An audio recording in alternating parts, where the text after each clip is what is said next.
Okay, so we will look for the topic CITES, that is Convention on International Trade in Endangered Species of Wild Fauna and Flora.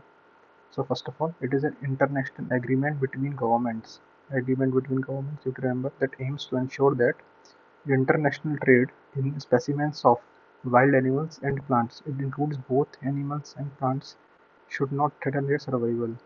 Second, it was conceptualized in 1963. You remember the year 1963 at a meeting of IUCN that we know. Now it came into force. Conceptualized in 1963, but came into force in 1975. You have to remember the years are different and consists of 183 member countries. The UN consists of around 196 countries. So not all countries of UN which are part of UN are not part of CITES. There are some less countries, 183. Headquarters are in Switzerland. It is administered by United Nations under its UNEP wing. So it is under its UNEP wing CITES. The Convention of Parties, like that is COP of CITES, is the supreme decision-making body of CITES. Now, one important thing is that very important. CITES is legally binding on its parties, but it does not take the place of national laws. Like in India, there are certain laws for wildlife, like Wildlife Protection Act. So, uh, which has that law will have a higher importance than CITES, but it is legally binding. So, latest there is was a COP19 in Panama of CITES. So we should look at it. Then there are three CITES appendices. Okay, so if any species is in an appendix 1, then its commercial trade is prohibited. That is commercially prohibited, so country cannot import or export that particular species.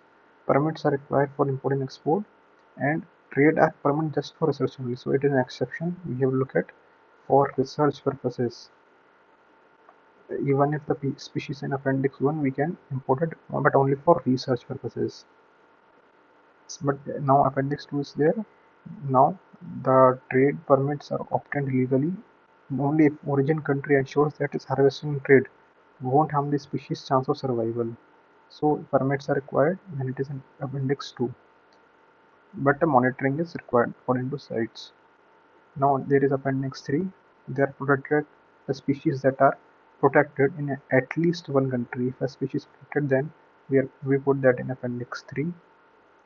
Now important here is that species may be added to or removed from appendix 1 or 2 or moved between them only by the conference of parties. Only a meeting of the COP can add or remove the species between appendix 1 and appendix 2.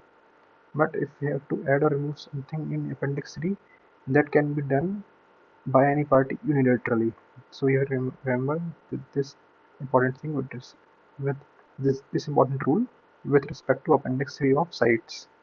Now India is a party since 1976. As we have seen, it, uh, it came into force in 1975, and India joined it in 1 year later, 1976. So it is a part of it. India is a CITES party, incorporates international trade of endangered wild species.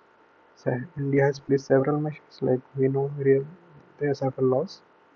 So we have to. So this is all about CITES 1, 2, and 3. Hope you have liked it. Do like, share, and subscribe.